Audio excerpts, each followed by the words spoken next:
Hello and welcome to another episode of the Daily Remedy Podcast. Today we're here with a very special guest, Miss Tiffany Ryder. She comes with an amazing background that I want to make sure I get correct, so just bear with me.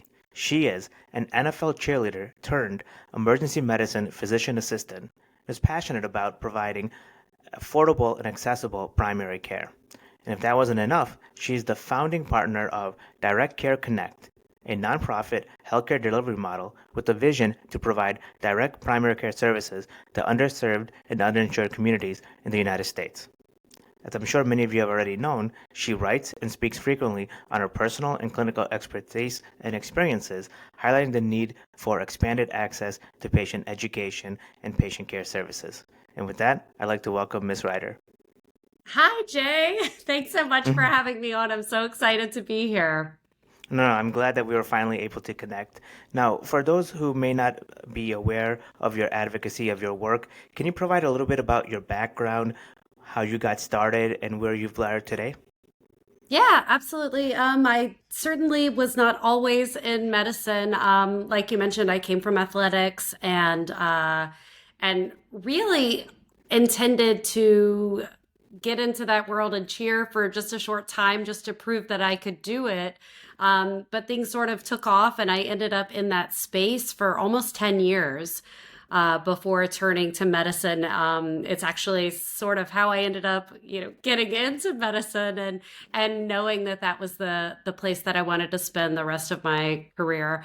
But yeah, I have had some experiences. I'm happy to share more about that. But currently practicing emergency medicine as a PA, which is exciting and wonderful. But it also, very much highlights, at least in my area, but what I think is more of a nationwide problem of patients just really not having access to the care that they need. And so through, discussions and networking that I've been grateful to have been able to do with people who are in the primary care space, we've started this nonprofit and are now looking to try to bring more primary care solutions to underserved areas. No, well served. Piece that together for us granularly a bit. As an emergency medicine physician assistant, you see a lot of acute care conditions. So, conceivably, in areas where there's a shortage of primary care, you may pick up the slack, so to speak. Is it really that binary where you can tell where there's a shortage, or is there a more complex continuity that binds the ER world with the primary care world? That's it's an interesting question, and I'm not sure that there's a right answer for it. There's just the answer of what my experience has been like. Primarily, I have worked in the rural areas, so I've always been in a rural emergency department, and that's by choice, just because I grew up in an area um, in the middle of nowhere, Louisiana, and those are those are my people. Um, but it's interesting what we see in the emergency department because, I'm often questioned, well, I hear that you're talking about, primary care. All we ever see you, posting on and writing on and speaking on is primary care, but you've never worked in primary care. Like, how do you make that connection? And really for me, it's not only about there being long lists for primary care and there being, waits and patients can't get in, or some patients don't have health insurance and they don't understand that you can actually go and seek primary care even when you don't have a magic card in your wallet. But it's also just sort of what I believe is a misunderstanding of just the way that the medical system works, where we have sort of looked to primary or to specialty care as something that is more highly desirable, or maybe you can get a faster answer or a better answer, or something that's more nuanced, when what I found in my experience is that the opposite is generally true. I'm usually able to give almost a lower quality of care to these patients that come in because I don't know them and I don't have their med list and I don't understand their, living situation like a primary care physician would. And so that's sort of how I find myself interconnected with the primary care world. It's interesting. You said a few phrases that I thought were very fascinating, and I want to touch back on that. Sure. Talked about your people, and you talked about the quality of care and how getting to know somebody leads Yeah. to higher quality care. In this world of protocolized medicine, where every test has a quantified value financially and clinically, it's almost the opposite of what you're saying. Talk to a hmm little bit about why you feel getting to know a patient and understanding a person's background actually leads to higher quality of care. So I think there are several ways that it can.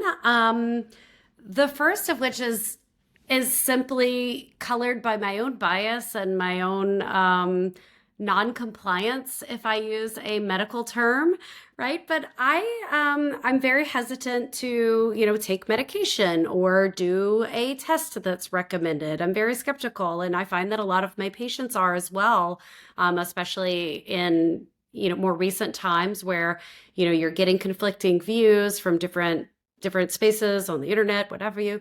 And um and it's much easier, I think, for patients to look to someone that they know and like and trust and say, well, hey, like, how do we have this conversation? How are you doing this risk benefit calculation? Why are you recommending this exact thing to me?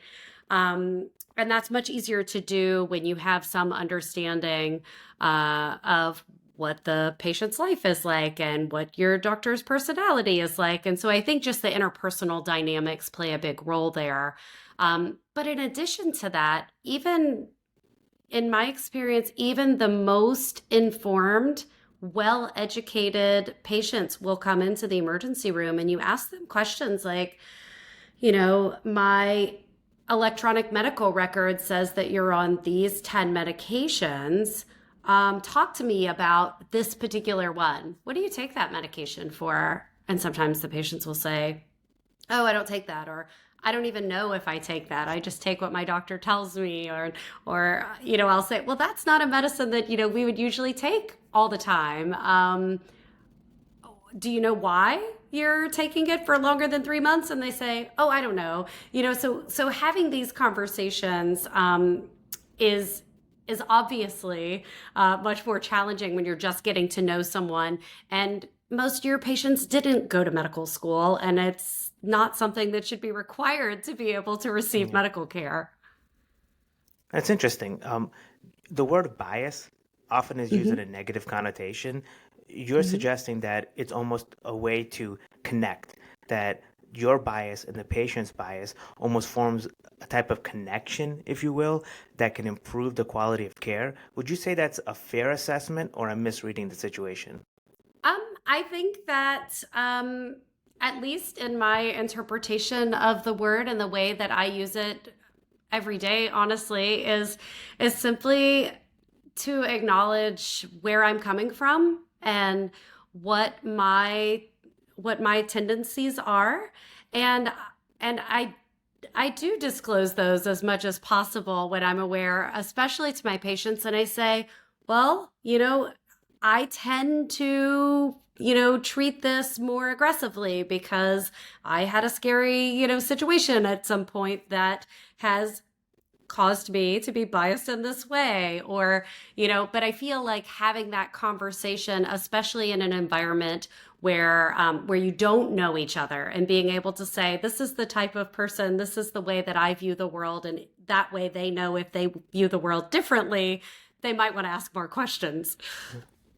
That's really fascinating because I find that personally quite refreshing in the sense that you're revealing your human side. It's hmm in many ways epitomizing medical humanism.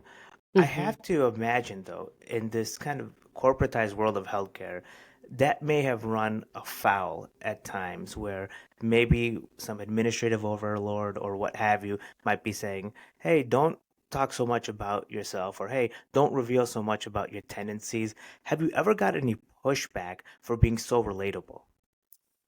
So it's interesting because I could certainly say that perhaps in school, in the preclinical space, um, that may have been true, right? In sort of these role playing exercises.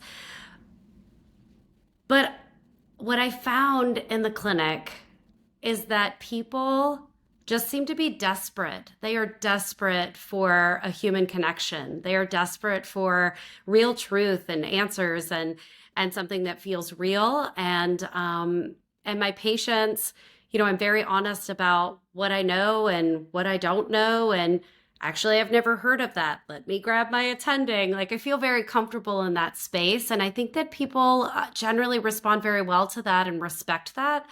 And even, perhaps the doctors that I work with or managerial staff that may have not always loved that about me or may have some sort of disdain for that approach. When your patients are happy and they don't have to deal with complaints ever, um, that goes a long way. So it has not been something that's really bothered me in the clinical space. That's interesting. Let me touch on a few points that I think might be a little touchy, if you will, Sure. pun intended, but I think it would be very fascinating for the audience to get a glimpse of it.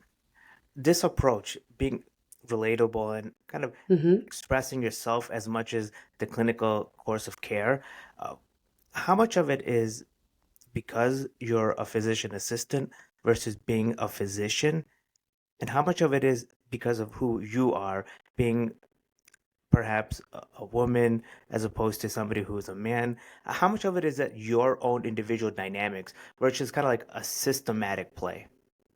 Yeah, that's a incredibly insightful question that I'm not sure that I've thought about prior to this Yeah. moment. But having been a PA, that is something almost that I think we're allowed and afforded as these, quote, mid-level providers, right? I think that it's something that was clear to me even from before going to PA school was that the dynamic was different, right? And I Mhm. don't know if it's just the fact that I get to introduce myself as, "Hey, I'm Tiffany Ryder and I'm the PA who's going to see you. Call me Tiffany."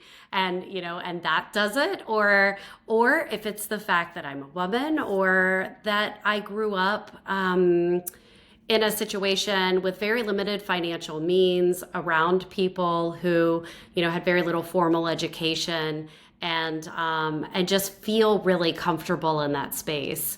um, but I do think that there is a dynamic there, and it's probably a combination of all of those things.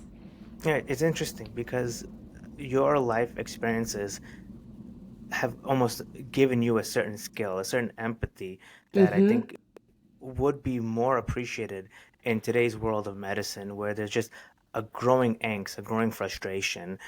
How do you sense the angst in a patient, and how do you tap into that to enhance that patient experience? So I think that it's, for better or for worse, it's a quality that I've cultivated through having difficult experiences myself. And I was really grateful to have attending physicians who, even in the emergency room where we often think, oh, like, I can't believe this patient is here for this minor complaint, or I can't believe that, they didn't understand that they could call their doctor, who has an on call service and thought they needed to come in here. Even in situations where it's very clearly not an emergency, I've had physicians model incredible behavior. Like, hey, I know that you're here because you're anxious. No one wants to be in the emergency department. I am not finding anything that's incredibly concerning, which is good news, right? But what can we do to get you to a place to where you can go home and feel comfortable and confident that you've, been properly evaluated? But just having those conversations modeled, I think is something that I've been grateful to find. And I do think that that's been impacted by the places that I've practiced. I do Hmm. think that that's mattered. Being in that rural environment, it's very hard um, to always be more formal with your patients or to use language that might be harder for, someone in that situation to understand. And I think that's been helpful. From my own personal experiences practicing in different regions of Northwest Indiana, what I Hmm. found was having a sense of the local community, local trends really helps. Other places you've practiced, were there any tidbits or any subtle nuances that you picked up on that made you more relatable? Hmm. I'm not sure. I'm not sure, honestly, right? Other than I think I've intentionally sought out environments where I felt comfortable. Hmm. I certainly did some rotations in I call it the big city, like in downtown Baltimore, and went places.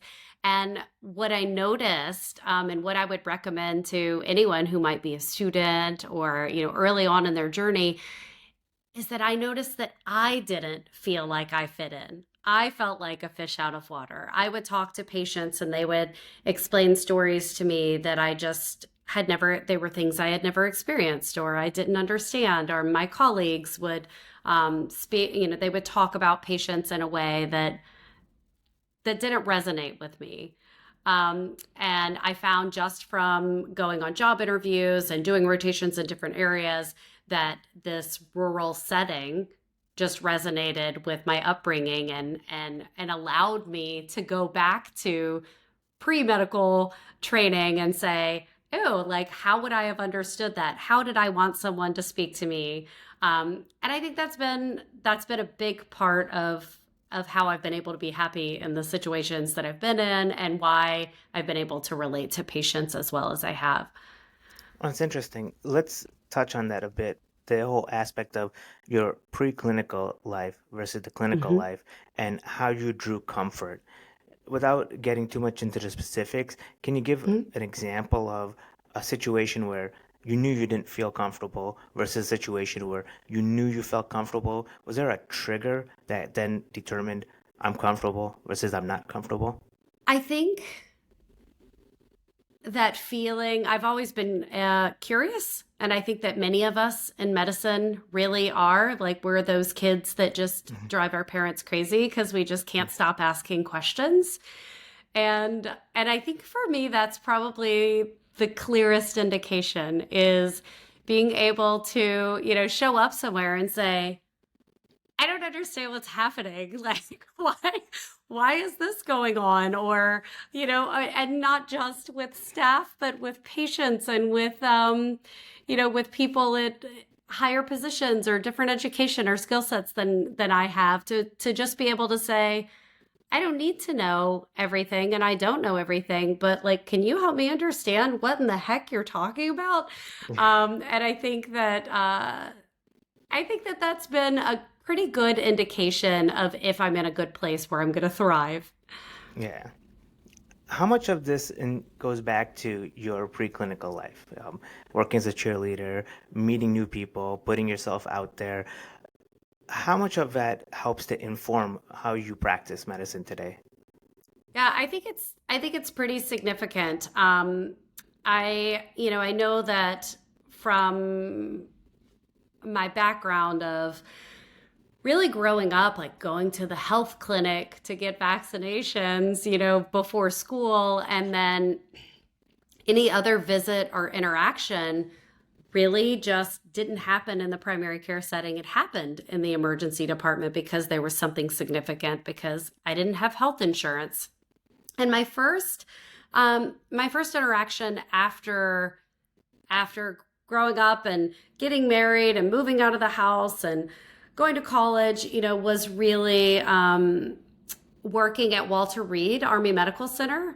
So after becoming a cheerleader, we were able to volunteer for different types of events or work at different marketing events, charity events, and the USO was really welcoming to us, and they were really good about giving us opportunities to interact with at that time were veterans who were coming back from the Iraq and Afghanistan wars. And it's interesting when I look back at it now, because I really got a skewed experience that I didn't realize was skewed at the time, because I had come from a background without health insurance. And then I was meeting these amazing men and women who were coming back. They were my age. They were 22, 23, early to mid 20s, and were, struggling with terrible injuries, amputations, trying to get their life back on track. And the medical community was amazing. It was, they were in the hospital, their families were there, their families were living on site. There was, physical therapy, occupational therapy, the surgeons, everyone was working together really to say, what can we do to support you? How can we support your mental health and, everything. And I thought, oh, wow, like this must be what hospital medicine is. This must be what it's like everywhere, right? And, we had parties and athletic events that we would bring them to. I mean, it was amazing. And so, that's what I thought medicine was. And that's the vision that I had. And so when I went, I went along with my career and was dancing, and I danced in Europe and I did all of these things. But I said, man, when I'm done here, like this is what I'm going into. And, what you and I both know now is that the real world looks a little bit different than that. But, it did plant that seed of what's possible.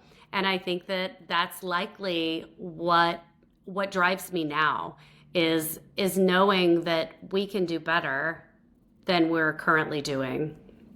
Is that what drives the push towards direct primary care, and what sprung your interest in that? Yeah, so direct primary care I sort of fell into by accident. When I quit my job to go back to school, it was a mess, right? I was paying, I couldn't work while I was in school, and then I was paying like $300 a month for my insurance premiums, and it was like a $10,000 or $12,000 deductible. And I said, well, I'm not gonna, if I get sick, like this really isn't gonna cut it, right? I'm like functionally uninsured. So what can I do? So I looked in my community and I found this doctor, which I didn't know was a direct primary care doctor at the time, but I found this doctor that said, oh, well, if you pay, $700 for the year, then you can come in. I did the math and I said, well, that's probably much cheaper than it would be for me to have to pay my deductible. And so I signed up for it. And then I started noticing that, I didn't have to miss class when I needed care. I could do telemedicine. So it was just this whole other world that honestly, I didn't even know how to name. But I loved it. And so, fast forward like 4 or 5 years later, I was working in the emergency department. I'm looking at, primary care and saying, where is all the primary care? How can I connect my patients? And started asking more questions. And I came upon this book that I talk about all the time called The Price We Pay by Marty McCary. And it's a book about, things that we do, like very obviously are not doing well in the medical system, and his assessment of how we got to this place and what are some things that could be better. And I read that book and I said, well, all these people, all these, small business owners that he mentions here are changing the world in teeny tiny little ways. I want to be a part of that. And so I reached out to everyone in the book. I literally went through with a highlighter and highlighted all the docs and the business owners that he mentioned in the book. And I started reaching out to them on LinkedIn and I said, hi, this is my name, and I'm an ERPA, and I just really want to know, like, are you really doing these cool things? And the reception was awesome. And so I met Emma Fox and David Contorno and Jeff Gold and just some people who were involved in this direct primary care movement. And they said, hey, we would love to, we'd love to work with you and help you solve this problem that we're trying to solve too. And that's how it happened. Wow, that's amazing. Just that level of initiative is very unique, and I think that's part and parcel for why you've been able to accomplish so many successes in so many different realms. Let's maybe scale that back a bit for the individual who may not have that forthrightness and really hit a poignant moment in their like primary care experience, and that's the financial component. Did you Mhm. ever have any hesitation when the question ever came up or the issue ever came up? This is what you need to pay for the clinical services. Insurance companies are very unique in that they avoid that question, even though the bills will come in later. But direct primary care, that issue is up front and center. Is it ever awkward? Is it ever uncomfortable to bring up? As a patient or as a provider? I think both. I'd like to kind of get your perspective from both angles. 'Cause I'm very curious because I myself, when I provide direct primary care services, I always feel a sense of awkwardness that I have to then overcome. And sometimes what I do is I'll say, hey, I know this is a little bit awkward, but I like to talk about the finances up front so that we're all on the same page. And then I kind of just, as you mentioned, convey my awkwardness, convey my sense of Yes. kind of hesitancy, and I find that to be then an angle of relatability. And I'm curious to see Yes. if you've experienced that and kind of what experiences you've seen in your realm. Yeah. As a patient, that one's easy. It was almost calculated. Uh, although although still seems weird, right? Like it's Yeah. hard, I think, to shift your mindset from this idea of, well, I'm already paying, right? I was already paying $300 a month. Shouldn't I get something for that? And isn't the thing that I should get for that, like, I don't know, a visit with my doctor, or like, I don't know, something? Um, but really, when I did the math as a patient, I still felt resentful and unhappy that I had to pay more money on top of this other. But it's literally just having the experience of realizing people get sick, and I'm gonna have to go Yeah. to the doctor, and it's going to cost me, you know $200 just to go to the primary care and to wait. And I think for me, the biggest thing as a patient was the idea that I couldn't afford to take a half a day out of the classroom, like to go sit in a waiting room at the doctor's office to be seen. Like that was probably the biggest selling point for me, and continued even after I graduated.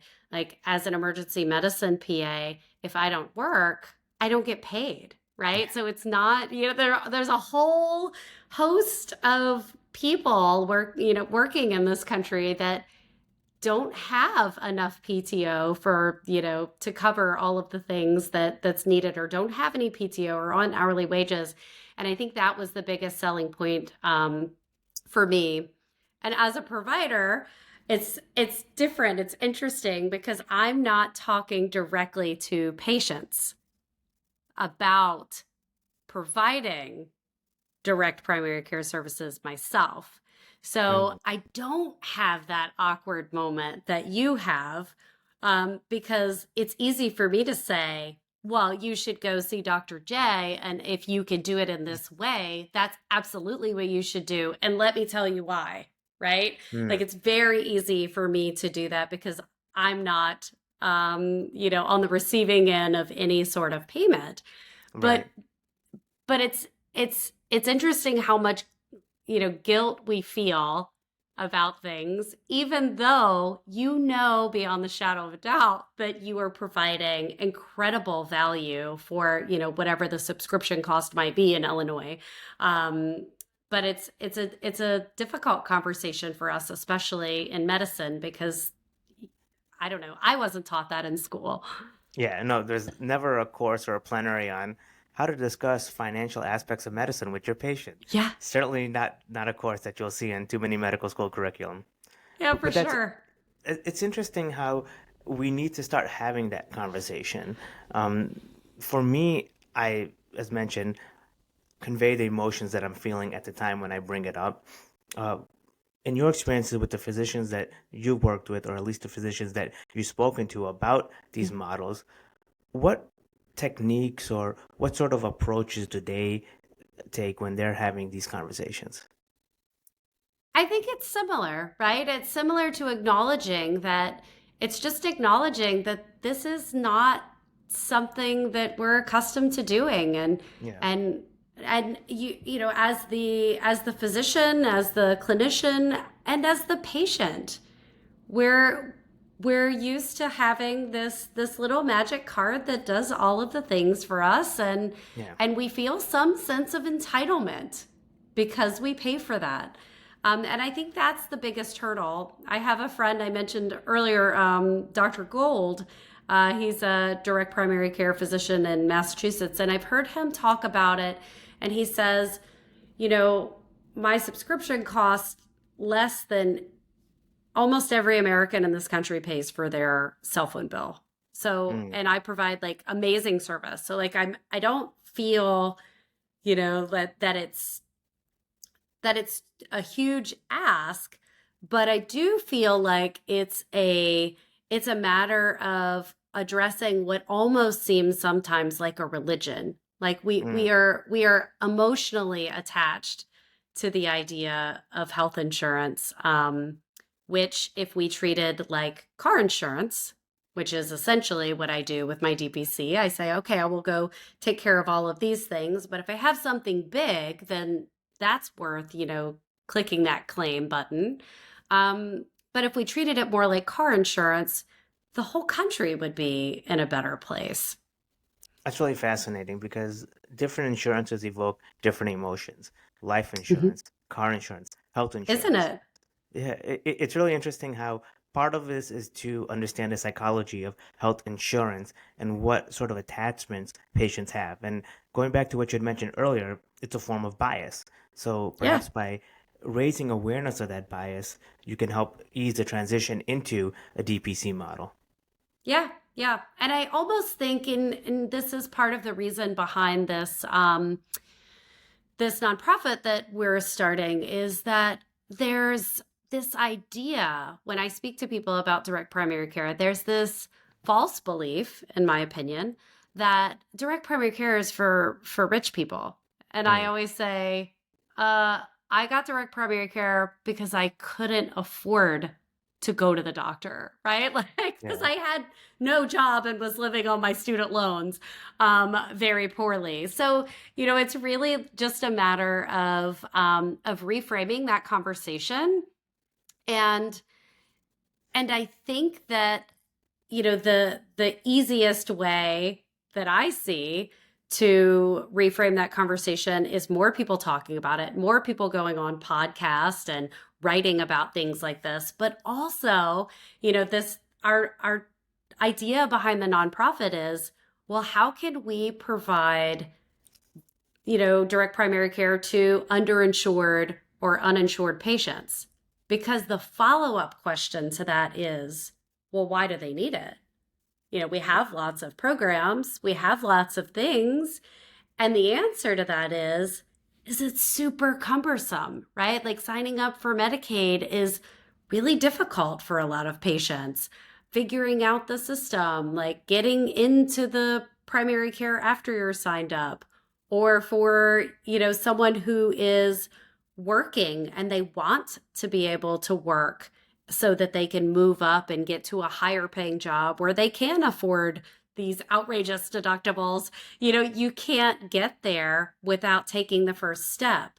But if taking the first step by getting a job means that now you can't afford your deductible, but also you don't qualify for government programs that provide healthcare, like what the heck kind of choice is that? And that's really what drives me is that, I grew up in that household, right? My mom routinely like would call me and say, well, I don't know what to do. I really want to work, but I'm not going to make enough money to make up for the food assistance that I'm getting. How do I navigate this? And I think that that's I think that's a terrible way to run society, and that we need somebody jumping in and providing alternate solutions. I couldn't agree with you more. And I feel that unless you're treating this patient population, you don't understand the incentive structure and the decisions that are Yep. proposed to them on a daily basis in terms of leveraging the resources available versus wanting to work. And what I can attest Yeah. to is that most patients want to work. They don't want to be on a program where they're Yeah. handicapped, but they find that Yeah. the wages don't justify the benefits of being on the program. So in fact, you're creating a state of indentured workers, and Yes. it's a so speak to that. How would the DPC model work in that? Would you guys focus on, let's say, identifying a certain margins and then saying, well, let's create a primary care model where this is the margins where it would be beneficial for a patient. So based off of this margin, these are the clinical services that we can provide. Do you almost kind of amortize it out to kind of look at what would be the subscription model that would then justify the care provided? Yeah, so that's essentially how we're looking at the question, and we're in the early stages, right? But this is like the goal is to make it wonderful and successful and get people to a baseline level of health. And how do we do that? And I have said many times since finally graduating and getting a job, right, is that I would love to sponsor a family for DPC because it's been life changing for me, right? So, does it look like individuals, helping other individuals on some sort of sliding scale? Does it look like a world where we're, getting corporate donations? We're still in the planning phases of all of that. But I think, really getting down to, like you said, that community needs assessment of what are the barriers to care? Where are those lines? What can we price, DPC at to make it competitive at different levels? And how can we serve the community in this really, it really is a concierge customer service, like amazing way, but without, the concierge price. I want to perhaps, and again, this is speaking on the theme of being awkward, play devil's advocate and talk Mm-hmm. about the notion of patient decision making and patient Mm-hmm. autonomy. So many Mm-hmm. of these programs, Medicare, Medicaid, are predicated on making key decisions for patients. You have Mm-hmm. to work and you get this benefit. You have to get this level of screening. You're only allowed this certain types of medications. So they limit patient decision making, they limit patient autonomy, and those who may develop the programs or who may be in positions of authority sometimes make the argument that by having these systems set in place, we help patients make decisions in situations where they can't. Do you see any value or any merit in that line of logic? It's a big one. It is a big one, and I feel generally just oppositional to any Yeah. sort of oversight and control. But I think in in much the same way as a local government likely serves their population different than perhaps the federal government. I think it's a similar analogy when you Mm. have a program that's designed by someone in DC or even by the state capital.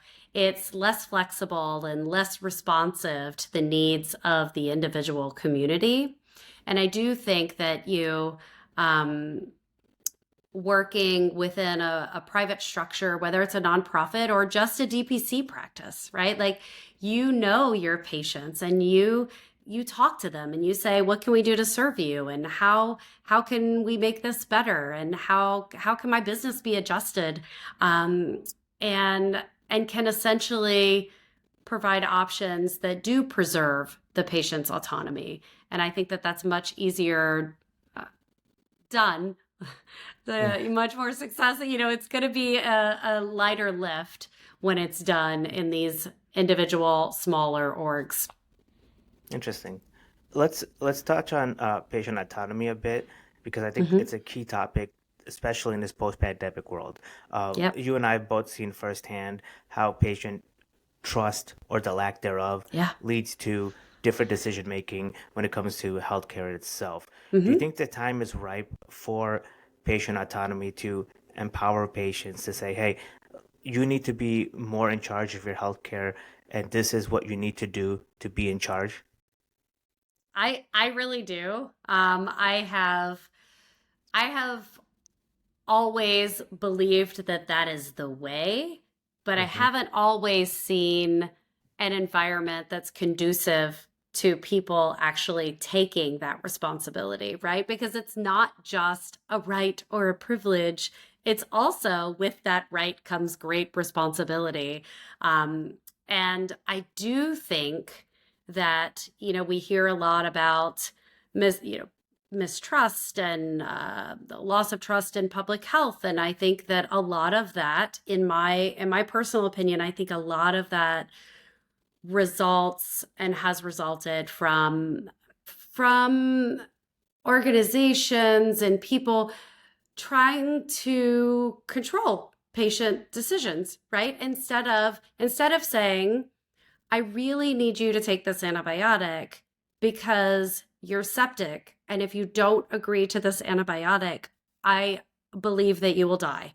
And here is the evidence to back that up, right? Um, I think that the conversations happen differently when Mm. you actually believe that the patient has that choice, right?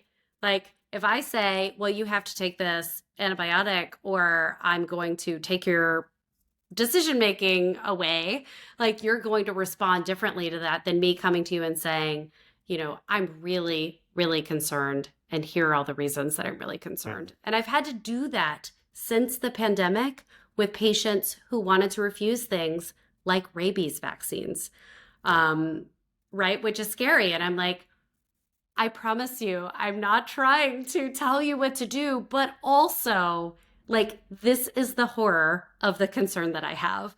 Yeah. Um, and I've never, I haven't, thankfully, I haven't been in that situation where I've had to, lose that argument.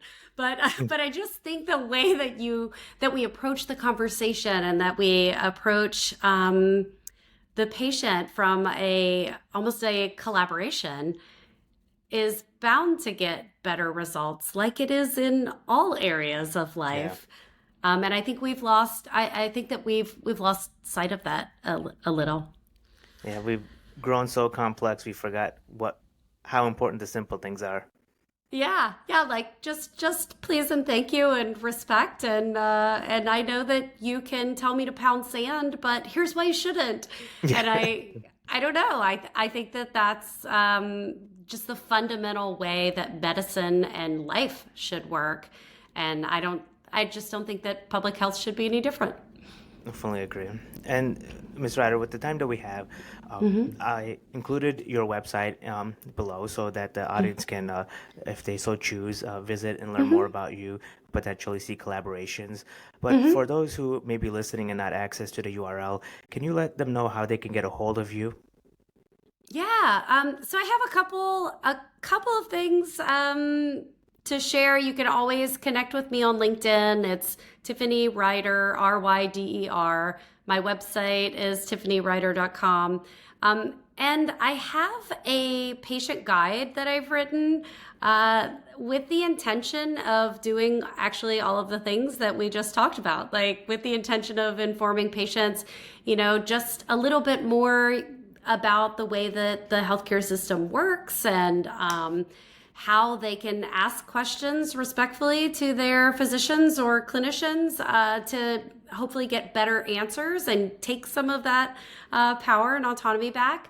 And the website for that is www.theinformedpatientsguidetohealthcare.com. So the Informed Patients Guide to Healthcare.com. And I'm not selling anything there. It's just it's a piece of information that I hope can be shared with patients to just increase their health literacy and education. Awesome. And thank you so much for your time. Cool. Thank you.